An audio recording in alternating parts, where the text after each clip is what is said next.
welcome to another edition of Power Core Productions and Podcastings. And in today's video, we're going to be continuing Konosuba, the last shinobi of the wonderful world. What if Madara Uchiha was reincarnated in Konosuba Season 1, Part 3. As always, if you're new to the channel or if you're a regular and like what we have to offer, then please don't forget to like, comment, subscribe, share, and hit that bell for post notifications so you can stay up to date on everything that is Power Core Productions and Podcastings that has to come out now and in the future.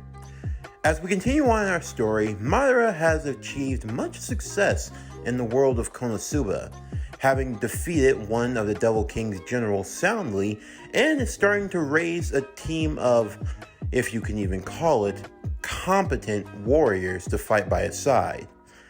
However, as Madara continues on in his track of defeating the Devil King in order to gain his wish to return back to the world in which he came to exact his revenge upon those that wronged him, Madara will come to see that there are many more nuances to life than one would have thought, and he'll wonder if it's possible for someone like him to experience emotions other than self-isolation and self-hatred. Will Madara be able to change his ways in this new world, or will he stubbornly cling to his old habits?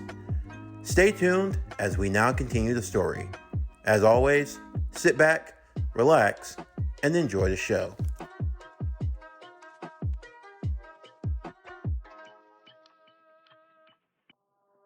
Madara sat inside of the tavern, drinking from his cup of tea, watching outside as the leaves bellowed in the wind. Of course, Madara should have been happy.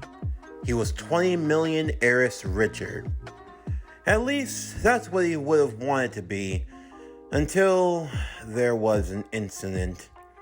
You see, the Devil King's general, the Headless Knight that they had managed to defeat, he had been oppressing many towns and other small villages that were around his castle, outside of the main capital of Axel, where Madara and the others were staying. The people were desolate and starving and in need of help.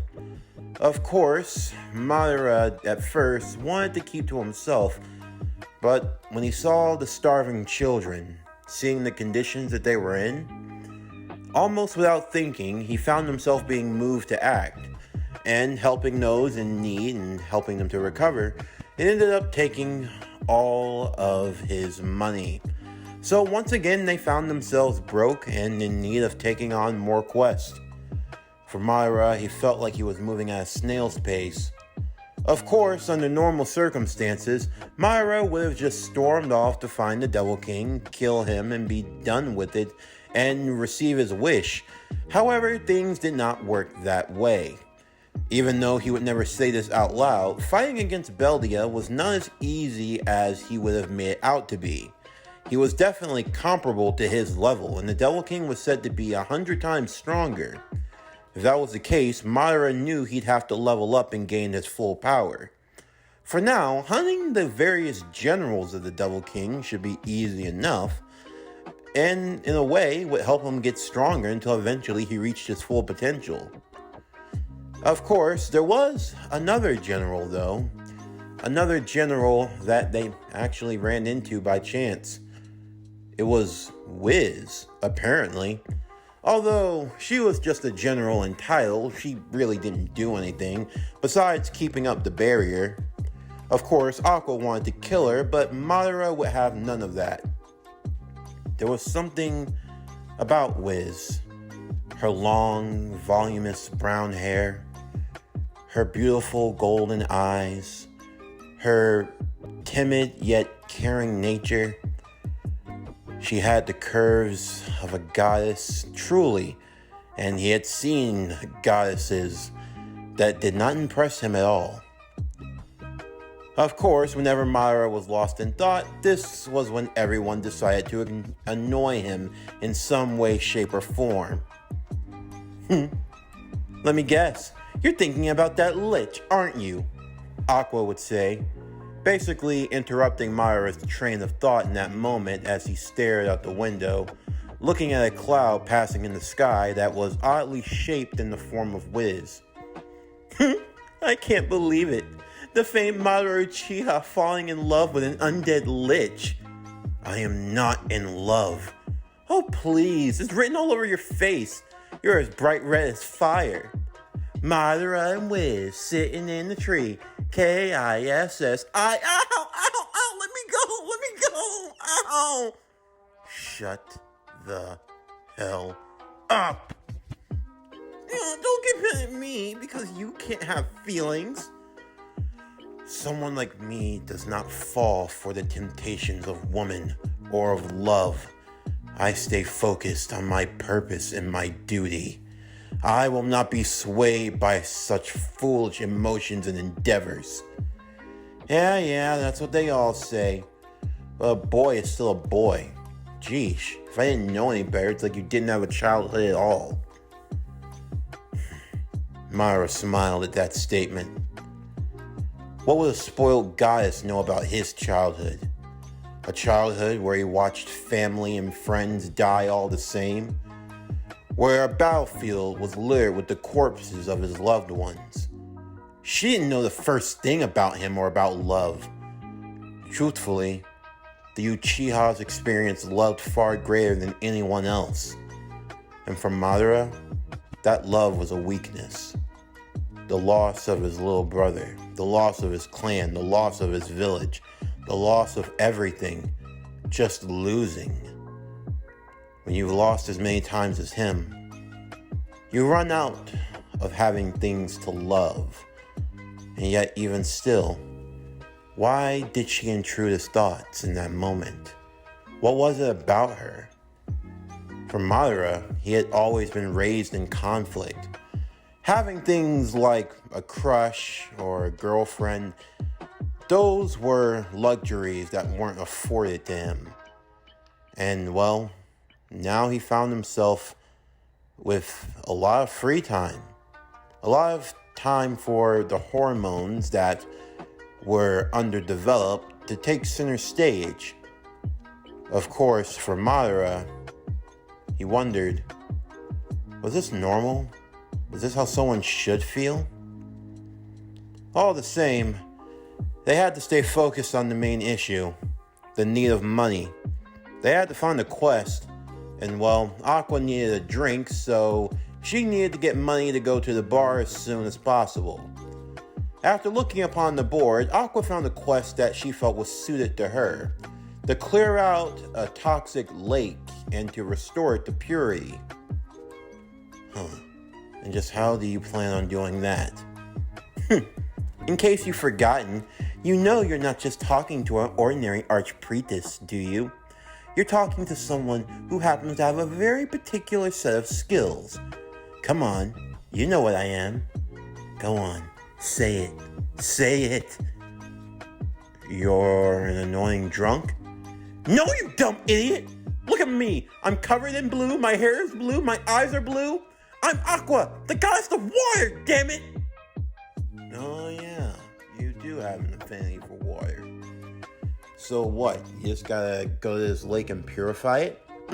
That's all I have to do. And I'll get 300,000 Eris. Well, honestly, I don't feel like being annoyed today, so have at it. You can even keep the reward.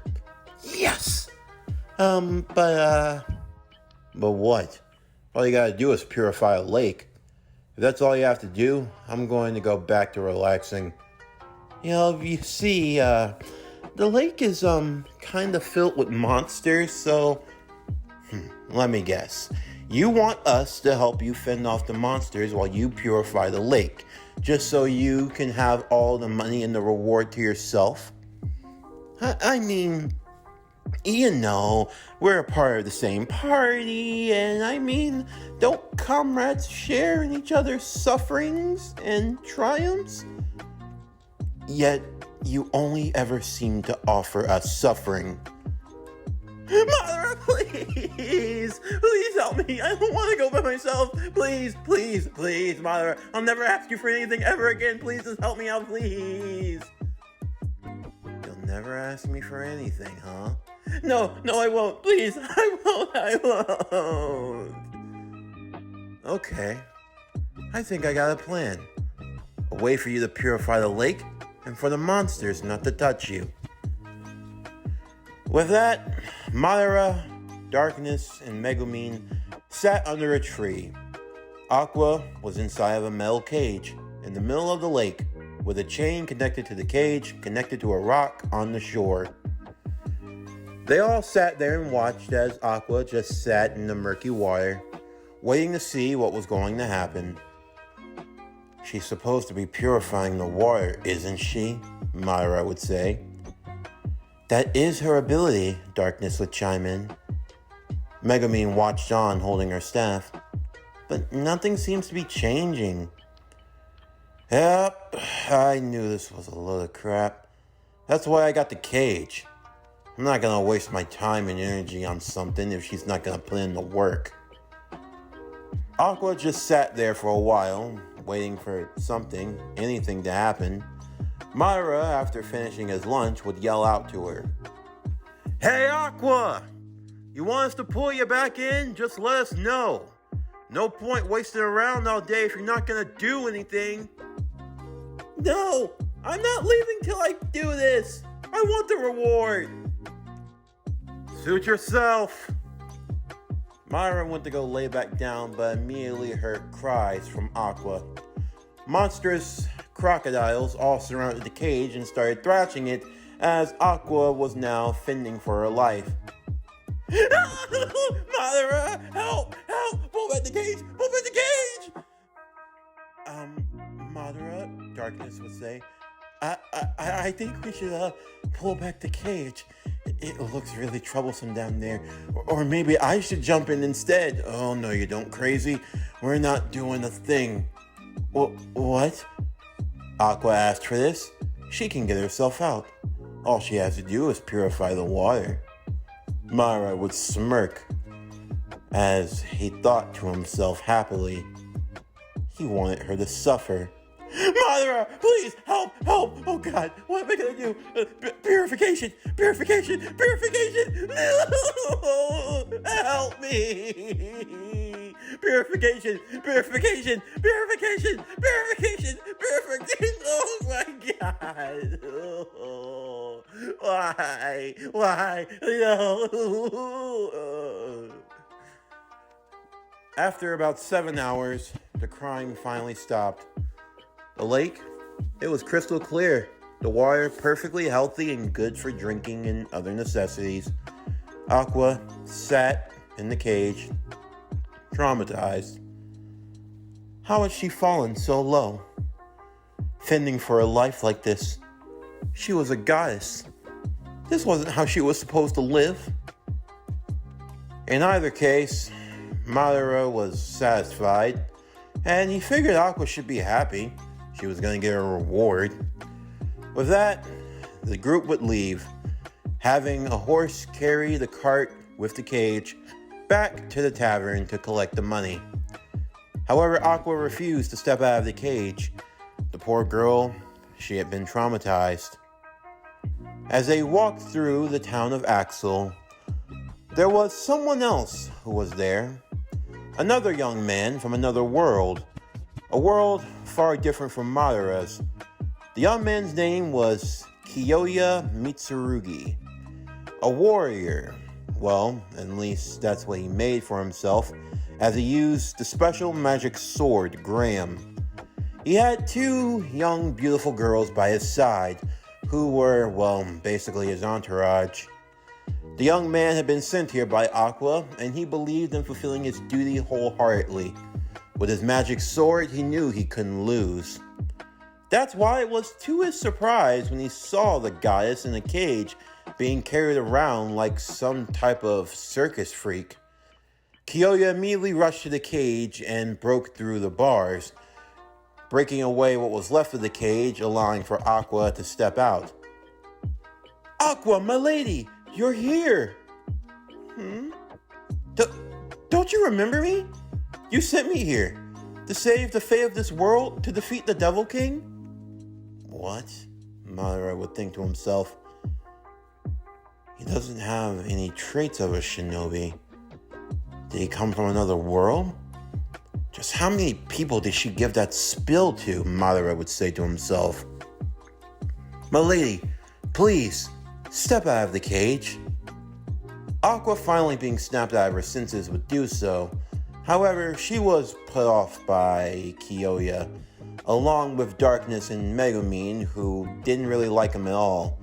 Aqua thought he was annoying, Darkness found his face punchable, and Megumin, well, she wanted to blow him up. Let her blow him up. Madara? He didn't know who this boy was, but he could tell, just by the way he talked, that he was one of those. Some wannabe who had no idea the true depths of the world he was in, or of the power that he wielded.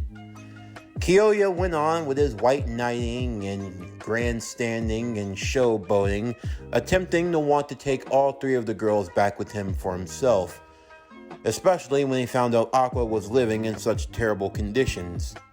Kyoya looking to challenge Madara to a fight for Aqua, the crowd wondering why two dudes were fighting over some chick. Oh great, Madara thought.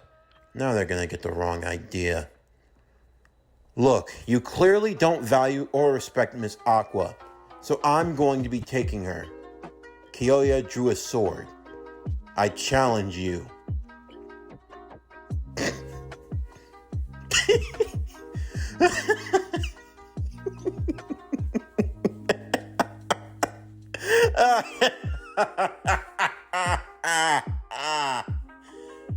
Madara, Aqua would say. Why is he laughing like that? Megumin would ask. I'm sorry. It's just that is genuinely the most humorous thing I've ever heard. You want to challenge me? Of course. I'm challenging you for Lady Aqua. Wow. I didn't think anyone would actually fight me for trash. Hey! But it's still my trash. So no, I'm not going to fight you for her because she's not going with you. And a little bit of advice. Don't pull out your weapon if you're not going to use it. Before Kyoya had a chance to finish his sentence, Madara kicked the sword out of his hand before delivering him a series of taijutsu strikes. Kyoya landing on the ground as Madara pulled out a small knife and held it to his throat.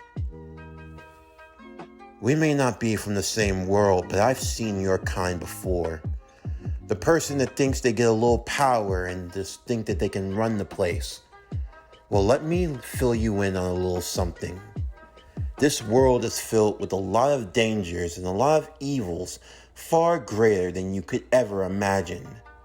And whatever you think you've been through, I've been through worse.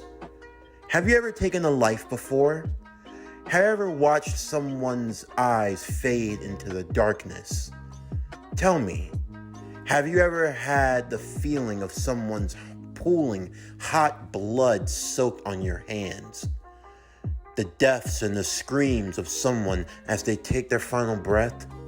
Have you watched your comrades die on the battlefield all around you, their blood soaking into the grass itself, killing off the earth underneath? No, I don't think you have. You came to this world with a little magical sword and thought that you were the next hot thing. Well, I'll have you know, I don't respect you. I don't respect power like that. In fact, I call it an insult to every true warrior that has ever walked the earth. You're very fond of this sword. But let me ask you, I take this sword away, what are you? Who are you? Do you have an identity? I don't think you do. So tell you what, I'm going to do you a favor, and that's giving you an identity. Madara would knock out Kyoya, taking his sword for himself. The two girls that were with Kyoya would yell to Madara for cheating, stating that if anything, he shouldn't take away that sword, since Kyoya was the only one that could use it, and Aqua would confirm this. Well, It looks like Aqua wasn't the only one having a payday, because Madara was going to sell this thing for some money. The two girls were adamant that Madara dropped the sword until he looked back at the two of them, his Sharingan activated. The two girls were placed under a genjutsu, or a magical illusion, as this world would call it, in which they saw some horrifying and terrible things, causing them to collapse from mental exhaustion. "What did you do to them?" Darkness would ask. "Piss me off, and you'll find out." "Really?" On second thought, no, you won't. For Madara, it was about reverse psychology. Any torture that he offered to Darkness within a genjutsu illusion, she'd probably call it heaven. So, the best torture for her was not giving her any. With that, they arrived back to the tavern and the guild. Of course, Aqua was not too happy about the fact that out of the 300,000 she could have had, she ended up losing on 200,000 because the cage was destroyed by Kyoya. This causing Aqua to be rather upset. So much so that when Kyoya arrived attempting to get his sword back, Aqua would greet him with a punch to the face, extorting him for 3,000 Eris, even though she technically only needed 2,000, and she pocketed the extra money to get her some drinks. Kyoya would beg Madara for his sword, but Madara would tell him that he sold it, causing Kyoya to run away in shame as he attempted to get his sword back. For Madara, he smiled to himself once again. For what it was worth, the day wasn't dull, although still, things could have definitely been better. One thing was for sure, he couldn't continue on like this. They needed to make some money, and they needed to do so soon. As the cold air of winter began to wash over the country of Axel, soon the snow would begin to fall, and the frost of the first snow would be upon them.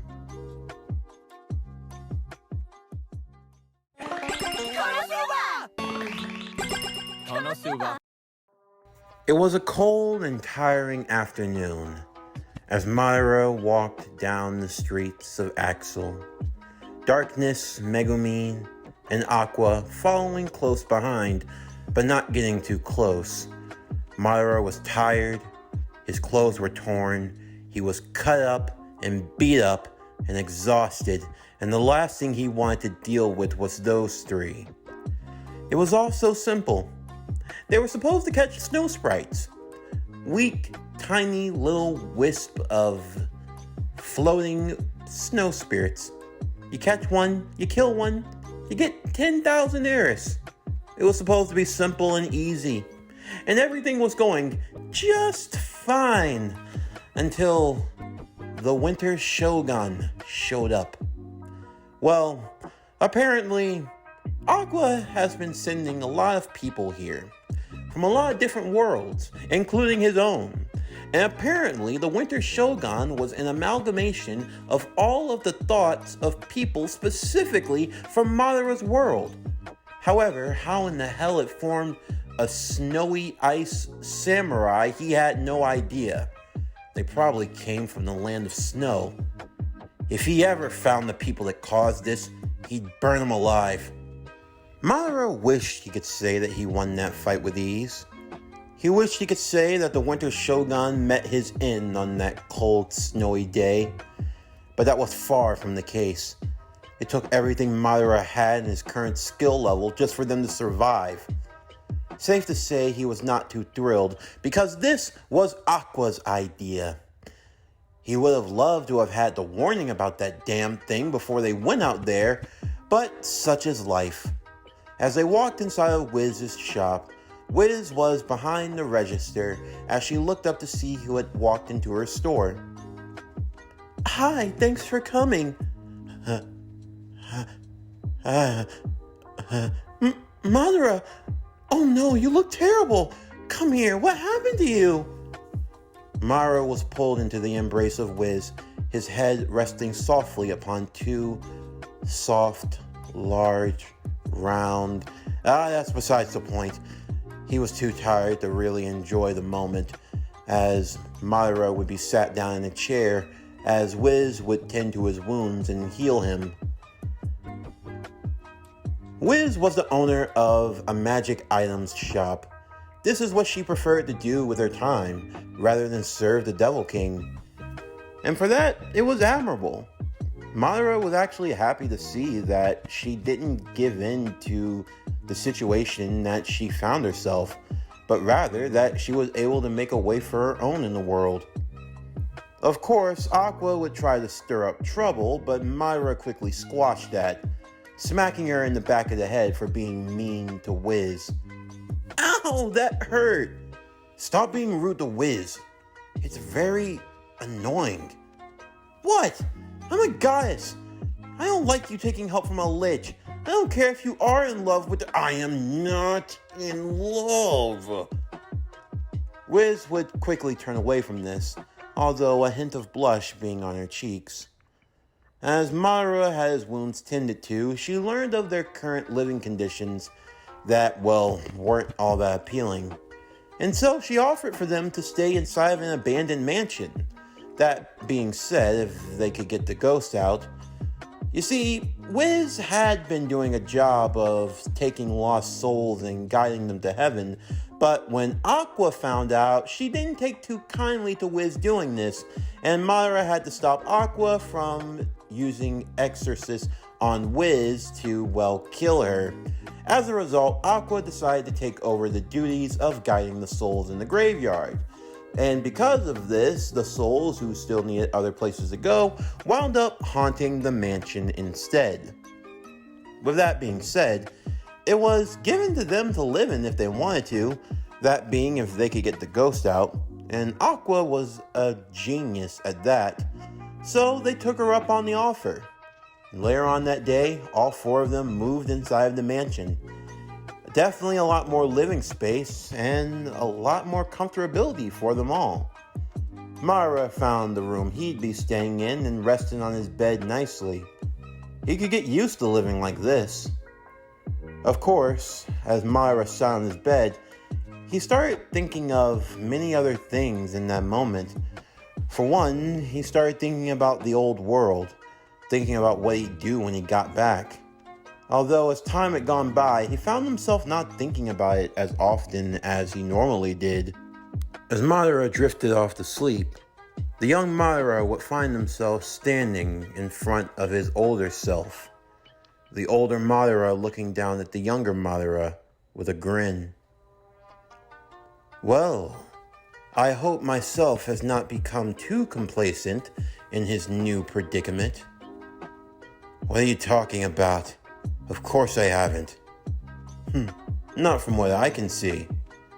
It's almost as if you're enjoying yourself in this new world. Will this be your home now? Of course not.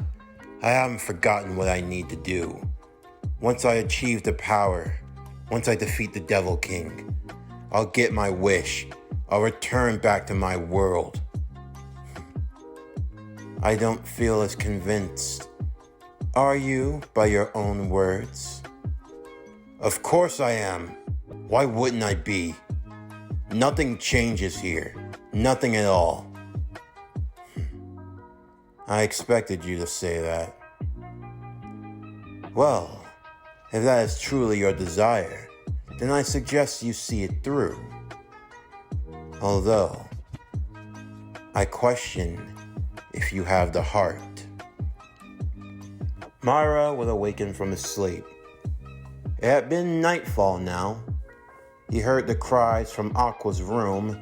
Apparently the bubbly she had been saving for after her bath to drink on before going to sleep had been, well, taken.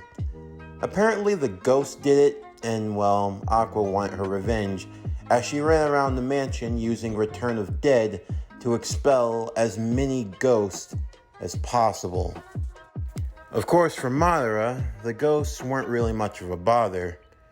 Not even when he looked out his window and saw a bunch of floating dolls? Floating dolls possessed by ghosts, Madara thought. Well, now he had truly seen everything. Of course, under normal circumstances, anyone who saw this would be absolutely afraid, but seeing as how Madara was brought back to life with Edo Tensei, which was kind of the same thing in practice, it was kind of hard for him to be scared in this instance. However, for the others inside of the mansion, not so much. Especially Megumin, as she ran down the halls. Seeing Madara, she grabbed his arm immediately and dragged him all the way to the bathroom. More specifically, to stand outside of the bathroom while she had to use it, but she was too afraid of the ghost. This was already so annoying. What was there to be afraid of? The ghost couldn't hurt her. But even still, Megumin couldn't go by herself. And to make matters worse, she couldn't use the bathroom without some background noise. So she asked Madara if he could, sing a song. What? I don't sing. But please, I can't go unless someone sings. Please. Come on. Just hum a tune or something. You're a big girl. You don't need my... Please, Madara. I'm begging. Why? Why was he moved with compassion for her in that moment? If he didn't know any better, it was like taking care of Izuna all over again. His younger brother. Why was he thinking about him at a time like this? Madara huffed, sliding down to the floor. He agreed, but he warned Megumin not to ever tell anyone about this. Megumin would agree desperately as Madara took a deep breath. There was only one song he could think of in this moment. A song that he remembered hearing once when he was but a crying infant. A song he held close to his heart for reasons he did not know. I realize that screaming pain, hearing loud in my brain, but I'm going straight ahead with this scar. 連れてしまえばいいよ、感じなくなっちゃえばいい。すりむいた心に蓋をしたんだ。傷ついたって平気だよ、もう痛みはないからね。その足を引きずりながらも見失った自分自身が音立てて崩れていった。気づけば風の音だけが伝えに来たよ。傷はとたどって世界に押しつぶされてしまう前に覚えてるかな、涙の空を。あの痛みが君のことを守ってくれた。その痛みがいつも君を守ってるんだ。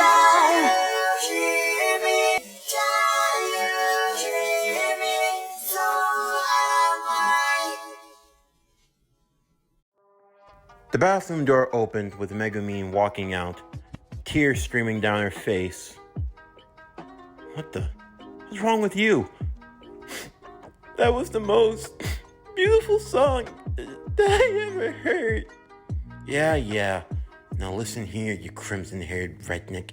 If you ever, and I mean ever, tell anyone what I did here.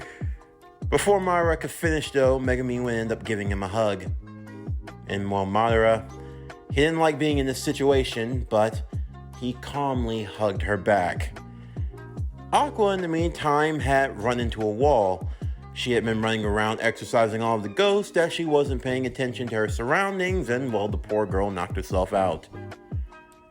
The guild would give them a reward for exorcising the ghost in the mansion, Of course, Madara wondered why they were all congregating there in the first place. And when they learned that someone had put a barrier around the graveyard, believing it to be some type of prank, Madara quickly realized the root cause of the issue. He grabbed Aqua by the collar and dragged her to the side, demanding that she speak. Well, I didn't want to go out there every night to deal with the ghost, so I thought if I put a barrier around it that, they'd stop going there. So let me get this straight. You whined, complained, and begged for a job that Wiz was doing just fine on her own, just to get lazy and not do the job yourself, causing more problems. You know why we can't take the money, right? Yeah, I know. Later on in the day, Madara was cleaning off one of the old headstones of the graveyard right next to the mansion when Wiz would visit by. Madara was surprised that she had shown up, so much so that he almost slipped over and hit his head on the tombstone, although Wiz thankfully caught him before he did that. It was nice of you to clean the tombstone for her. I appreciate it. Oh, it's fine, really. It's no issue at all. I figure it's the least I could do. Everyone deserves to have a proper death. Yeah, she's really grateful. Thank you so much. Oh, it was nothing. You're a really amazing guy, Madara. Huh? You're amazing. The way you defeated Beldia, the way you've been helping everyone of this town. You do so much for everyone. You're amazing. Madara smiled to himself as he turned away. It's nice of you to say that, Wiz, but I'm really not. I'm not as good of a guy as you think I am. What do you mean? From what I've seen, it's just... Thank you, Wiz. Really, I appreciate it. Wiz smiled, happily waving goodbye as she walked back to her home. Madara looking up to the sky above. If she knew the type of man that he was, the things that he had done, she wouldn't say those words. For a guy like Madara, being called nice, good, honorable, he was none of those things. You didn't do the things that Madara did and sleep well at night. And besides, even if he wanted it, even if it's what he desired, in the end, he didn't belong here. One way or another, he would defeat the Devil King. And then his time in this world would come to an end.